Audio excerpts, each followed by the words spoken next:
ತಪಸ್ವಾಧ್ಯಾಯ ಶುಶ್ರೂಷಾ ಕೃಷ್ಣಪೂಜಾರತಂ ಮುನಿಂ ವಿಶ್ವೇಶಮಿಷ್ಟದಂ ವಂದೇ ಪರಿವ್ರಾಟ್ಚಕ್ರವರ್ತಿನಂ. ಶ್ರೀಗುರುಭ್ಯೋ ನಮಃ. ಕಾಂತಾಯ ಕಲ್ಯಾಣಗುಣೈಕಧಾಮ್ನೇ ನವದ್ಯುನಾಥಪ್ರತಿಮಪ್ರಭಾಯ ನಾರಾಯಣಾಯ ಅಖಿಲಕಾರಣಾಯ ಶ್ರೀಪ್ರಾಣನಾಥಾಯ ನಮಸ್ಕರೋಮಿ. ಅನಾಕುಲಂ ಗೋಕುಲಮುಲ್ಲಲಾಸ ಯತ್ಪಾಲಿತಂ ನಿತ್ಯಮನಾವಿಲಾತ್ಮ ತಸ್ಮೈ ನಮೋ ನೀರದನೀಲಭಾಸೆ ಕೃಷ್ಣಾಯ ಕೃಷ್ಣಾರಮಣಪ್ರಿಯಾಯ. ಅಪಿತ್ರಿಲೋಕ್ಯ ಬಹಿರುಲ್ಲಸಂತಿ ತಮೋಹರಂತಿ ಮುಹುರಾಂತರಂಚ ದಿಶ್ಯಾದೃಶಂ ನೋ ವಿಶದಾಂ ಜಯಂತಿ ಮಧ್ವಸ್ಯ ಕೀರ್ತಿರ್ದಿನನಾಥ ದೀಪ್ತಿಂ. ಹಿಂದೆ ಅಚ್ಯುತ ಪ್ರಜ್ಞರು ತಮ್ಮ ಗುರುಗಳಿಂದ ಕೊನೆಯ ಕಾಲದಲ್ಲಿ ಒಂದು ವಿಶಿಷ್ಟವಾದ ಸಂದೇಶವನ್ನು ಪಡೆದರು ಅಂತ ನಾವು ಮನನ ಮಾಡಿದ್ದೆವು. ಅವರು ಪುನಃ ಇನ್ನೇನು ಹೇಳಿದರು ಅನ್ನೋದನ್ನು ನಾರಾಯಣ ಪಂಡಿತಾಚಾರ್ಯರು ಮುಂದಿನ ಶ್ಲೋಕದಲ್ಲಿ ವರ್ಣನೆ ಮಾಡ್ತಾರೆ. ಯದೇತದಾತ್ಮೈಕ್ಯಮುಪಾಸ್ತಿ ಚೋದಿತಂ ನಮೇ ಗುರೋರಪ್ಯಪರೋಕ್ಷತಾಂಗತಂ ಪುರಾತನಾನಾಮಪಿ ಸೌಮ್ಯ ಕುತ್ರಚಿತ್ ತಥೋ ಮುಕುಂದಂ ಭಜ ಸಂವಿದೆ ಮುದಾ. ಅವ್ರು ಹೇಳ್ತಾರೆ, ಏತದ್ ಆತ್ಮೈಕ್ಯಂ ಉಪಾಸ್ತಿ ಚೋದಿತಂ ಅಂತ. ಅಹಂ ಬ್ರಹ್ಮಾಸ್ಮಿ ಎಂಬುದಾಗಿ ಉಪಾಸನೆ ಮಾಡಬೇಕು ಅಂತ ಹೇಳಿಕೊಂಡು ಬಂದಿದ್ದಾರೆ. ಆದರೆ ಅಹಂ ಬ್ರಹ್ಮಾಸ್ಮಿ ಎಂಬುದಾಗಿ ಉಪಾಸನೆ ಮಾಡಿತಕ್ಕಂತಹ ಸಾಧಕರಿಗೆ ಅದು ಎಲ್ಲಿಯೂ ಕೂಡ ಫಲಕಾರಿಯಾಗಿಲ್ಲ, ಯಾರಿಗೂ ಕೂಡ ಅಪರೋಕ್ಷ ಆಗಲಿಲ್ಲ. ನಮೇ ಗುರೋರಪ್ಯಪರೋಕ್ಷತಾಂಗತಂ, ನನಗೆ ಅಹಂ ಬ್ರಹ್ಮಾಸ್ಮಿ ಎಂಬತಕ್ಕಂಥದ್ದು ಸಾಕ್ಷಾತ್ಕಾರ ಆಗಲಿಲ್ಲ, ನನ್ನ ಅನುಭವಕ್ಕೆ ಬರಲಿಲ್ಲ. ನನಗೆ ಬರಲಿಲ್ಲ ಅಲ್ಲ, ನಮ್ಮ ಗುರುಗಳು ಕೂಡ ನನಗೆ ಈ ಅಹಂ ಬ್ರಹ್ಮಾಸ್ಮಿ ಎಂಬತಕ್ಕಂಥದ್ದು ಉಪದೇಶ ಮಾಡಬೇಕು ಅಂತಲೇ ಉಪದೇಶ ಮಾಡಿದರು. ನಾವು ಉಪಾಸನೆ ಮಾಡಬೇಕು ಎಂಬುದಾಗಿ ನನಗೆ ಉಪದೇಶ ಮಾಡಿದವರು ಅವರ ಅಂತ್ಯಕಾಲದಲ್ಲಿ ನನಗೆ ಹೇಳಿದ್ದು ಇದನ್ನೇ. ನಾನು ಅಹಂ ಬ್ರಹ್ಮಾಸ್ಮಿ ಎಂಬುದಾಗಿ ಸರ್ವಂ ಖಲ್ವಿದಂ ಬ್ರಹ್ಮ ಎಂಬುದಾಗಿ ಉಪಾಸನೆ ಮಾಡ್ತಾ ಇದ್ದೇನೆ, ಆದರೆ ಇದು ನನಗೆ ಅನುಭವಕ್ಕೆ ಬರಲಿಲ್ಲ, ನನಗೆ ಸಾಕ್ಷಾತ್ಕಾರ ಆಗಲಿಲ್ಲ ಎಂಬುದಾಗಿ ನಮ್ಮ ಗುರುಗಳು ಹೇಳಿದ್ದಾರೆ. ಅವರ ಗುರುಗಳಿಗೆ ಅವರು ಕೂಡ ಅದೇ ಉಪದೇಶವನ್ನು ಮಾಡಿದ್ದಾರೆ. ಹೀಗೆ ಪರಂಪರೆಯಲ್ಲಿ ಯಾರೂ ಕೂಡ ಅಹಂ ಬ್ರಹ್ಮಾಸ್ಮಿ ಎಂಬತಕ್ಕಂತಹ ಉಪಾಸನೆಯಿಂದ ಸಾಕ್ಷಾತ್ಕಾರವನ್ನು ಪಡೆದವರಿಲ್ಲ. ಇದನ್ನು ಮಧ್ವಾಚಾರ್ಯರು ಬಹಳ ಸುಂದರವಾಗಿ ತಮ್ಮ ಗ್ರಂಥಗಳಲ್ಲಿ ವಿಮರ್ಶೆ ಮಾಡಿದ್ದಾರೆ. ಯಾವಾಗ ಅಹಂ ಬ್ರಹ್ಮಾಸ್ಮಿ ಎಂಬತಕ್ಕಂತಹ ಈ ತಿಳುವಳಿಕೆ ಅಥವಾ ಸಾಕ್ಷಾತ್ಕಾರ ಎಂಬತಕ್ಕಂಥದ್ದು ಅವರಿಗೆ ಬರುತ್ತೋ ಅವರು ಈ ಜಗತ್ತಿನಲ್ಲಿ ಇರಲಿಕ್ಕೆ ಸಾಧ್ಯ ಇಲ್ಲ. ಹೇಗೆ ಬೆಳಕು ಬಂದಾಗ ಕತ್ತಲೆ ತಾನಾಗೇ ಅದು ನಶಿಸಿ ಹೋಗುತ್ತೋ ಹಾಗೆ ಈ ಅಹಂ ಬ್ರಹ್ಮಾಸ್ಮಿ ಎಂಬುದಾಗಿ ಸಾಕ್ಷಾತ್ಕಾರ ಆಯಿತು ಅಂತಾದರೆ ಅಜ್ಞಾನ ಎಂಬತಕ್ಕಂಥದ್ದು ನಶಿಸಿ ಹೋಗುತ್ತೆ. ಈ ಜಗತ್ತೆಲ್ಲವೂ ಕೂಡ ಅಜ್ಞಾನದ ಕಾರ್ಯ. ಹಾಗಾದರೆ ಇವತ್ತು ಯಾರು ಜಗತ್ತಿನಲ್ಲಿ ಇದ್ದು ತತ್ವವನ್ನು ಉಪದೇಶ ಮಾಡ್ತಾ ಇದ್ದಾರೋ ಅವರಿಗೆಲ್ಲ ಅಜ್ಞಾನ ಇದೆ ಅಂತಾಯಿತು. ಹಾಗಾದರೆ ಅವರು ಯಾರೂ ಕೂಡ ಇದನ್ನು ಸರಿಯಾಗಿ ತಿಳಿಲಿಲ್ಲ ಅಂತಾಯಿತು. ಯಾರು ತಿಳಿದಿದ್ದಾರೋ ಅವರಿಗೆ ತಿಳುವಳಿಕೆ ಬಂದ ಕೂಡಲೇ ಅವರು ಜಗತ್ತಿನಲ್ಲಿ ಇರೋದಿಲ್ಲ. ಹಾಗಾದರೆ ತಿಳುವಳಿಕೆ ಬಂದವರು ಜಗತ್ತಿನಲ್ಲಿ ಇಲ್ಲ ಅಂತಾದರೆ ಅವರು ಉಪದೇಶ ಮಾಡಲಿಕ್ಕೆ ಹೇಗೆ ಸಾಧ್ಯ? ಹಾಗಾದರೆ ಉಪದೇಶ ಮಾಡುವವರಿಗೆ ಜ್ಞಾನ ಇಲ್ಲ, ಜ್ಞಾನ ಇದ್ದವರು ಇಲ್ಲಿರಲ್ಲ. ಅದರಿಂದಾಗಿ ಆ ಅಹಂ ಬ್ರಹ್ಮಾಸ್ಮಿ ಎಂಬತಕ್ಕಂತಹ ಉಪಾಸನೆ ಈ ಪ್ರಮೇಯವನ್ನು ನಾವು ಹೇಗೆ ಅನುಸರಣೆ ಮಾಡಲಿಕ್ಕೆ ಸಾಧ್ಯ ಎಂಬುದಾಗಿ ಆಚಾರ್ಯರು ಪ್ರಶ್ನೆಯನ್ನು ಮಾಡಿದ್ದಾರೆ. ಇದನ್ನು ಅಚ್ಯುತ ಪ್ರಜ್ಞರಿಗೆ ಅವರ ಗುರುಗಳು ಹೇಳಿದ್ದಾರಂತೆ.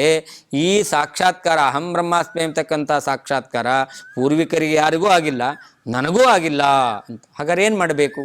ಅವರೊಂದು ಉತ್ತಮವಾದಂತಹ ಸಂದೇಶವನ್ನು ಕೊಟ್ಟಿದ್ದಾರೆ. ತಥೋ ಮುಕುಂದಂ ಭಜ ಸಂವಿದೆ ಮುದಾ. ನೀನು ಒಳ್ಳೆಯ ಜ್ಞಾನವನ್ನು ಪಡೆಯಬೇಕು. ಅದಕ್ಕೇನು ಮಾಡಬೇಕು? ದೇವರನ್ನೇ ಮೊರೆ ಹೋಗಬೇಕು. ಹಾಗಾದರೆ ಈ ಉಡುಪಿಯಲ್ಲಿ ಇರತಕ್ಕಂಥ ಅನಂತೇಶ್ವರ ಅವನನ್ನು ಪ್ರಾರ್ಥನೆ ಮಾಡು. ನನಗೆ ಅನುಭವಕ್ಕೆ ಬರತಕ್ಕಂತಹ ಯಾವುದರಿಂದ ನಾನು ಸಾಕ್ಷಾತ್ಕಾರವನ್ನು ಪಡೆದು ನಿನ್ನ ಅನುಗ್ರಹವನ್ನು ಪಡೆಯಲಿಕ್ಕೆ ಸಾಧ್ಯವೋ, ಅರ್ಥಾತ್ ಭಗವಂತನ ಅನುಗ್ರಹವನ್ನು ಪಡೆಯಲಿಕ್ಕೆ ಸಾಧ್ಯವೋ ಅಂತಹ ತತ್ವಜ್ಞಾನ ನನಗೆ ಬರಬೇಕು ಎಂಬುದಾಗಿ ನೀನು ಆ ಪರಮಾತ್ಮನನ್ನು ಉಪಾಸನೆ ಮಾಡು, ಅವನನ್ನು ಮೊರೆ ಹೋಗು, ಅವನಲ್ಲಿ ಪ್ರಾರ್ಥನೆಯನ್ನು ಮಾಡು, ಸಂತೋಷದಿಂದ ಅವನಲ್ಲಿ ನೀನು ಭಕ್ತಿಯಿಂದ ಪ್ರಾರ್ಥನೆ ಮಾಡು. ಭಗವಂತನೇ ದಾರಿಯನ್ನು ತೋರಬೇಕು ಎಂಬುದಾಗಿ ಆ ಅಚ್ಯುತ ಪ್ರಜ್ಞರ ಗುರುಗಳು ದೇಹತ್ಯಾಗ ಮಾಡುವ ಕಾಲದಲ್ಲಿ ಅಚ್ಯುತ ಪ್ರಜ್ಞರಿಗೆ ಉಪದೇಶವನ್ನು ಮಾಡಿದ್ದಾರಂತೆ.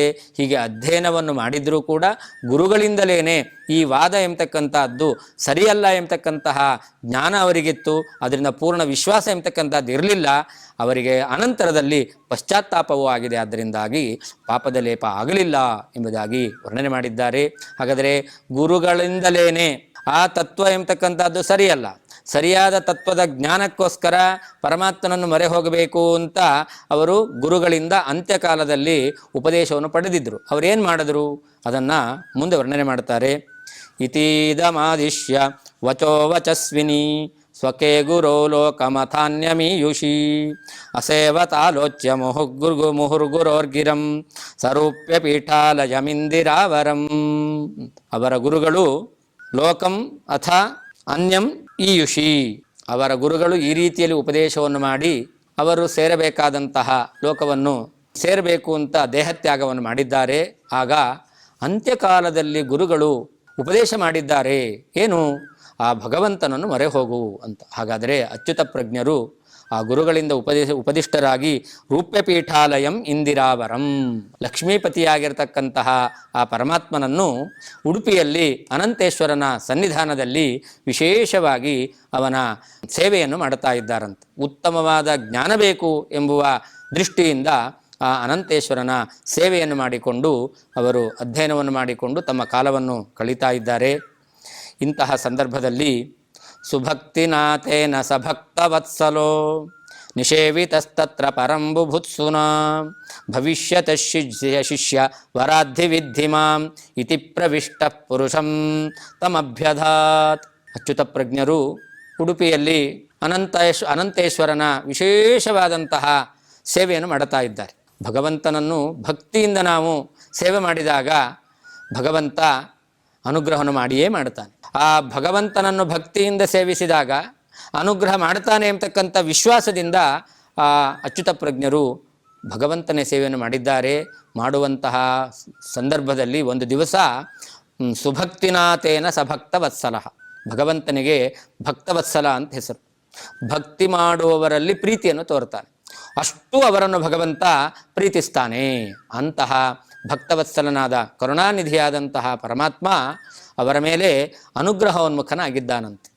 ಏನು ಮಾಡಿದ ಭಗವಂತ ಹೇಳ್ತಾರೆ. ಒಂದು ದಿವಸ ಅವರಿಗೆ ಆದೇಶವನ್ನು ಭಗವಂತ ಸೂಚನೆಯನ್ನು ಕೊಡ್ತಾ ಇದ್ದಾನಂತೆ. ಭವಿಷ್ಯತ ಶಿಷ್ಯವರಾಧಿ ವಿದ್ಧಿ ಮಾಂ. ಅವರು ಭಗವಂತನನ್ನು ಭಕ್ತಿಯಿಂದ ಸೇವೆ ಮಾಡ್ತಾ ಇದ್ರು. ಯಾಕೆ ಅಂದರೆ ನಿನ್ನ ತತ್ವಜ್ಞಾನ ನನಗೆ ಬರಬೇಕು, ನಿನ್ನ ಸ್ವರೂಪ ಜ್ಞಾನ ನನಗೆ ಬರಬೇಕು. ಜೀವಬ್ರಹ್ಮ ಒಂದೆಯೋ? ನಮ್ಮ ಗುರುಗಳೇ ಹೇಳಿದ್ದಾರೆ ಜೀವಬ್ರಹ್ಮ ಒಂದೇ ಅಲ್ಲ ಅಂತ. ಹಾಗಾದರೆ ಜೀವಬ್ರಹ್ಮ ಬೇರೆ ಅಂತಾದರೆ ನಾನು ಇದನ್ನು ಮನದಟ್ಟು ಮಾಡಿಕೊಳ್ಳೋದು ಹೇಗೆ? ಇದಕ್ಕೆ ಬೇಕಾಗಿರತಕ್ಕಂತಹ ಸರಿಯಾದ ತತ್ವಜ್ಞಾನ ಯಾರಿಂದ ಪಡೆಯಬೇಕು ಎಂಬುದಾಗಿ ಅವರು ಆ ಮನಸ್ಸಿನಲ್ಲಿ ಈ ಆಲೋಚನೆಯನ್ನು, ಈ ತತ್ವಜ್ಞಾನ ಬೇಕು ಎಂಬತಕ್ಕಂತಹ ಆಸೆಯನ್ನು ಇಟ್ಟುಕೊಂಡು ಭಗವಂತನನ್ನು ಅವರು ಉಪಾಸನೆ ಮಾಡ್ತಾ ಇದ್ದಾರೆ, ಭಗವಂತನ ಸೇವೆಯನ್ನು ಮಾಡ್ತಾ ಇದ್ದಾರೆ. ಆ ಭಗವಂತ ಒಬ್ಬ ವ್ಯಕ್ತಿಯಲ್ಲಿ ಭಗವಂತ ಆವಿಷ್ಟನಾಗಿದ್ದಾನಂತೆ. ಇತಿ ಪ್ರವಿಷ್ಟ ಪುರುಷಂ ಅಂತ ಒಬ್ಬ ವ್ಯಕ್ತಿಯಲ್ಲಿ ಭಗವಂತ ಪ್ರವೇಶ ಮಾಡಿ ಆ ಅಚ್ಯುತ ಪ್ರಜ್ಞರಿಗೆ ಆದೇಶ ಹೇಳ್ತಾ ಇದ್ದಾನಂತೆ. ಭವಿಷ್ಯತ ಶಿಷ್ಯವರಾತ್ ವಿದ್ಧಿ. ಇಲ್ಲಿಗೊಬ್ಬ ನಿನಗೆ ಶಿಷ್ಯ ನಿನ್ನನ್ನು ಹುಡುಕಿಕೊಂಡು ಬರ್ತಾ ಇದ್ದಾನೆ. ನೀನು ನಿನ್ನನ್ನು ಹುಡುಕಿಕೊಂಡು ಬರುವಂತಹ ಅವನನ್ನು ಶಿಷ್ಯನನ್ನಾಗಿ ಸ್ವೀಕಾರ ಮಾಡು. ಆ ಶಿಷ್ಯನ ಮೂಲಕ ನನ್ನ ಯಥಾರ್ಥ ಜ್ಞಾನ ನಿನಗೆ ಪ್ರಾಪ್ತಿಯಾಗುತ್ತೆ ಎಂಬುದಾಗಿ ಭಗವಂತ ಸೂಚನೆಯನ್ನು ಕೊಟ್ಟಿದ್ದಾನಂತೆ. ಹಿಂದೆಯೂ ಭಗವಂತ ಒಂದು ಸೂಚನೆಯನ್ನು ಕೊಟ್ಟಿದ್ದ ಅಂತ ನಾವು ಮನನ ಮಾಡಿದ್ದೆವು. ಯಾವಾಗ ಲೋಕದಲ್ಲಿ ತತ್ವಜ್ಞಾನ ಎಂಬತಕ್ಕಂಥದ್ದು ಇಲ್ಲ ಅಂತಾಗಿತ್ತು, ಸಜ್ಜನರೆಲ್ಲರೂ ಕೂಡ ತುಂಬ ಗೊಂದಲಕ್ಕೆ ಒಳಗಾಗಿದ್ದರು. ಆ ಸಂದರ್ಭದಲ್ಲಿ ಆ ಭಗವಂತ ಉತ್ತುಂಗ ಶೃಂಗಲಸಿತಸ್ಯ ಮಹಿಷ್ಟಮೂರ್ತೆ ಪಾದಾವೃತ ವನಿತಲಸ್ಯ ಸುರಂಧ್ರಕಸ್ಯ ಅಂತ ದೊಡ್ಡ ಎತ್ತರವಾಗಿರ್ತಕ್ಕಂತಹ ಧ್ವಜಸ್ತಂಭದ ಮೇಲೆ ಅವನು ನಿಂತು ನರ್ತನ ಮಾಡಿ ಉತ್ಪತ್ಸ್ಯತೆ ವಿಶ್ವಜನೀನ ವೃತ್ತಿ ವಿಶ್ವಜ್ಞೇವ ಭಗವಾನ್ ಅಚಿರಾದಿಹೇತಿ ಎಂಬುದಾಗಿ ಸಜ್ಜನರಿಗೆಲ್ಲರಿಗೂ ಕೂಡ ಕೆಲವೇ ಸಮಯದಲ್ಲಿ ಜಗತ್ತಿಗೆ ಒಡೆಯನಾದ ಜ್ಞಾನಪ್ರದನಾದ ಒಬ್ಬ ವ್ಯಕ್ತಿ ಅವತಾರ ಮಾಡ್ತಾನೆ ಅಂಥೇಳಿ ಘೋಷಣೆ ಮಾಡುವ ಮೂಲಕ ಎಲ್ಲ ಸಜ್ಜನರ ಮನಸ್ಸಿನಲ್ಲಿ ಭಗವಂತ ನೆಮ್ಮದಿಯ ವಾತಾವರಣವನ್ನು ಉಂಟು ಮಾಡಿದ್ದ. ಹಾಗೆ ಈಗಲೂ ಕೂಡ ಆ ಅಚ್ಯುತ ಪ್ರಜ್ಞರು ತುಂಬ ದುಃಖಿತರಾಗಿ ತತ್ವವನ್ನು ತಿಳ್ಕೊಳ್ಬೇಕು ಅಂತ ಭಗವಂತನನ್ನು ಮೊರೆ ಹೊಕ್ಕಿದ್ರಿಂದ ಪುನಃ ಭಗವಂತ ಒಬ್ಬ ವ್ಯಕ್ತಿಯಲ್ಲಿ ಪ್ರವೇಶ ಮಾಡಿ ಅವರಿಗೂ ಅನುಗ್ರಹವನ್ನು ಮಾಡಿದ್ದಾನಂತೆ. ಹೀಗೆ ಅಚ್ಯುತ ಪ್ರೇಕ್ಷರು ಉಡುಪಿಯಲ್ಲಿ ಆ ಅನಂತೇಶ್ವರನ ಸನ್ನಿಧಾನದಲ್ಲಿ ಆ ಶಿಷ್ಯ ಯಾವಾಗ ಬಂದಾನು, ಅವನಿಂದ ನಾನು ತತ್ವವನ್ನು ತಿಳ್ಕೊಳ್ಳೋದು ಹೇಗೆ ಎಂಬುದಾಗಿ ಅವರು ನಿರೀಕ್ಷೆ ಮಾಡ್ತಾ ಇದ್ದಾರಂತೆ. ಭಗವಂತ ಒಬ್ಬೊಬ್ಬರಿಗೆ ಒಂದೊಂದು ರೀತಿಯಾದಂತಹ ಸೂಚನೆಯನ್ನು ಕೊಡ್ತಾನೆ. ಮುಂದೆ ಆಚಾರ್ಯರ ಪರಂಪರೆಯಲ್ಲಿ ಬಂದಂತಹ ಅಕ್ಷೋಭ್ಯ ತೀರ್ಥರು ಅವರು ಜಯತೀರ್ಥರನ್ನು ಶಿಷ್ಯರನ್ನಾಗಿ ಪಡಿತಾರೆ. ಅಲ್ಲಿಯೂ ಕೂಡ ಆ ಅಕ್ಷೋಭ್ಯ ತೀರ್ಥರಿಗೆ ಭಗವಂತ ಸೂಚನೆಯನ್ನು ಕೊಡ್ತಾನೆ. ನಾಳೆ ದಿವಸ ಈ ನದಿಯಲ್ಲಿ ಒಬ್ಬ ಕುದುರೆಯ ಮೇಲೆ ಏರಿ ಆ ನೀರನ್ನು ಕುಡಿಬೇಕಾದರೆ ಕುದುರೆ ಸಹಿತ ನೀರಿಗಿಳಿದು ಆ ನೀರಿಗೆ ಬಾಯಿ ಹಚ್ಚಿ ಅವನು ನೀರು ಕುಡಿತಾನೆ, ಅವನನ್ನು ನಿನ್ನ ಶಿಷ್ಯನನ್ನಾಗಿ ಸ್ವೀಕಾರ ಮಾಡಿಕೋ ಅಂತ ಅಕ್ಷೋಭ್ಯ ತೀರ್ಥರಿಗೆ ಸೂಚನೆಯನ್ನು ಕೊಟ್ಟಿದ್ದ. ಅದರಂತೆ ಮಾರನೇ ದಿವಸ ಆ ಧೋಂಡೋಪಂಥ ತಾನಾಗಿಯೇ ಕುದುರೆ ಮೇಲೆ ಏರಿಕೊಂಡು ಬಂದು ನಿನ್ನೆ ದಿವಸ ಅವರು ಮಾತನ್ನು ಕೇಳಿದ ಹಾಗೆ ಕುದುರೆ ಮೇಲೇರಿ ಆ ನೀರನ್ನು ಕುಡಿತಾನೆ, ಅವನನ್ನು ಶಿಷ್ಯನನ್ನಾಗಿ ಸ್ವೀಕಾರ ಮಾಡಿದ್ರು. ಹೀಗೆ ಭಗವಂತ ಲೋಕದಲ್ಲಿ ವಿಶಿಷ್ಟವಾದಂತಹ ಕಾರ್ಯವನ್ನು ಮಾಡ್ತಕ್ಕಂತಹ ವ್ಯಕ್ತಿಗಳು ಲೋಕಕ್ಕೆ ಬರ್ತಾರೆ ಎಂಬತಕ್ಕಂಥದ್ದನ್ನು ಈ ರೀತಿಯಲ್ಲಿ ಸೂಚನೆಯನ್ನು ಕೊಡ್ತಾನೆ. ಹಾಗೆಯೇ ಅಚ್ಯುತ ಪ್ರಜ್ಞರು ಕೂಡ ಆ ಸೂಚನೆಯನ್ನು ಭಗವಂತನಿಂದ ಪಡೆದಿದ್ದಾರೆ, ಆದರೆ ನಿರೀಕ್ಷೆ ಮಾಡ್ತಾ ಇದ್ದಾರೆ. ಅದನ್ನು ವರ್ಣನೆ ಮಾಡ್ತಾರೆ.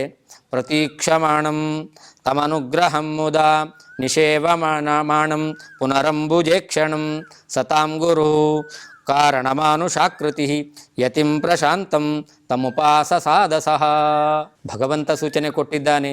ಭಗವಂತನ ಸೂಚನೆ ಆಯ್ತಲ್ಲ ಅಂತ ಭಗವಂತನ ಸೇವೆಯನ್ನು ನಿಲ್ಲಿಸಲಿಲ್ಲ. ಪುನಃ ಆ ಭಗವಂತನ ಸೇವೆಯನ್ನು ಅವರು ಮಾಡ್ತಾನೇ ಇದ್ದಾರಂತೆ. ನಿಷೇವಮಾಣಂ ಪುನಃ ಅಂಬುಜೇಕ್ಷಣಂ.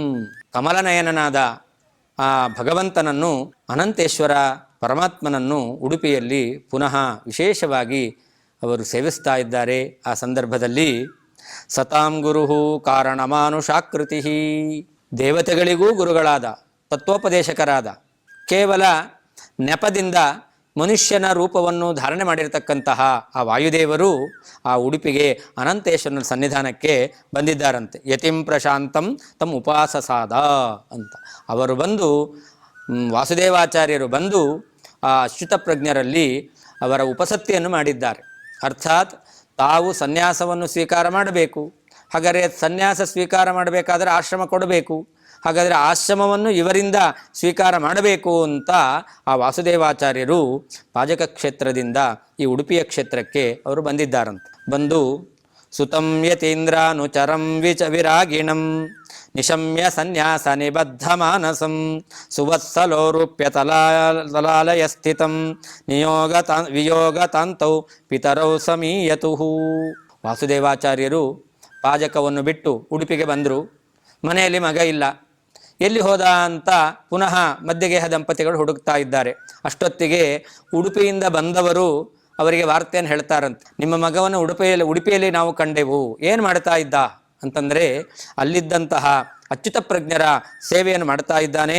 ಅಷ್ಟೇ ಅಲ್ಲ, ಅವನು ಯತೀಂದ್ರಾನುಚರಂ ವಿರಾಗಿಣಂ ಅಂತ ಆ ಸನ್ಯಾಸಿಗಳು ವಿರಕ್ತರಾಗಿರ್ತಕ್ಕಂಥವರು, ಭಗವದ್ಭಕ್ತರು, ಅವರನ್ನು ಇವನು ಸೇವೆ ಮಾಡ್ತಾ ಇದ್ದಾನೆ. ಅಷ್ಟೇ ಅಲ್ಲ, ಸನ್ಯಾಸ ನಿಬದ್ಧ ಮಾನಸಂ. ಆ ವಾಸುದೇವಾಚಾರ್ಯರು ಸನ್ಯಾಸವನ್ನು ಸ್ವೀಕಾರ ಮಾಡಬೇಕು ಎಂಬುದಾಗಿ ಅವರು ಸಂಕಲ್ಪ ಮಾಡಿದ್ದಾರೆ. ಈ ಎಲ್ಲ ವಿಚಾರವೂ ಕೂಡ ಉಡುಪಿಯಲ್ಲಿ ಮಾತುಕತೆ ಆಗ್ತಾ ಇತ್ತು.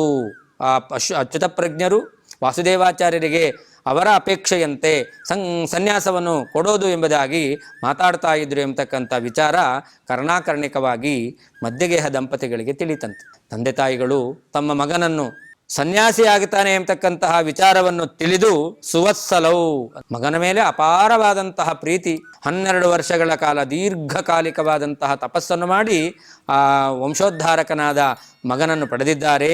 ಅಂತಹ ಮಗ ವಿಯೋಗತಾಂತವು ಪಿತರೌ, ಸನ್ಯಾಸವನ್ನು ಸ್ವೀಕಾರ ಮಾಡ್ತಾನೆ, ತಮ್ಮಿಂದ ದೂರ ಆಗುತ್ತಾನೆ ಎಂಬುದಾಗಿ ಆ ತಂದೆ ತಾಯಿಗಳು ತುಂಬ ಖಿನ್ನರಾಗಿದ್ದಾರಂತೆ. ಯಾವ ತಂದೆ ತಾಯಿಗಳಿಗೆ ತಾನೇ ತಮ್ಮ ಮಗ ಸನ್ಯಾಸವನ್ನು ಸ್ವೀಕಾರ ಮಾಡ್ತಾನೆ ಅಂತ ವಿಷಯ ಗೊತ್ತಾದಾಗ ದುಃಖ ಆಗೋದಿಲ್ಲ. ಅದರಲ್ಲಿಯೂ ಮಧ್ಯಗೇಹ ದಂಪತಿಗಳು ಇರೋದು ಕುಲೋದ್ಧಾರಕ ಒಬ್ಬನೇ ಮಗ. ಅದು ದೀರ್ಘಕಾಲಿಕವಾದ ತಪಸ್ಸಿನಿಂದ ಪಡೆದಿದ್ದಾರೆ. ಇಂತಹ ಸದ್ಗುಣ ಸಂಪನ್ನನಾದಂತಹ ಮಗ ಅವನು ವಂಶೋದ್ಧಾರಕನಾಗಿ ಇರಬೇಕು ಅಂತ ಆಲೋಚನೆ ಮಾಡಿದ್ದಾರೆ. ಅವನು ಸನ್ಯಾಸ ಸ್ವೀಕಾರ ಮಾಡ್ತಾನೆ ಎಂಬತಕ್ಕಂತಹ ತಮಗೆ ನಂಬಲಿಕ್ಕಾಗದೇ ಆಗೋದಿಲ್ಲ, ಒಪ್ಪಿಗೆ ಕೊಡಲಿಕ್ಕಂತೂ ಸಾಧ್ಯವೇ ಇಲ್ಲ. ಅಂತಹ ವಿಷಯವನ್ನು ಕೇಳಿ ನೇರವಾಗಿ ಉಡುಪಿಗೆ ಧಾವಿಸಿದ್ದಾರೆ, ಓಡಿ ಬಂದಿದ್ದಾರೆ ಎಂಬುದಾಗಿ ವರ್ಣನೆ ಮಾಡಿದ್ದಾರೆ.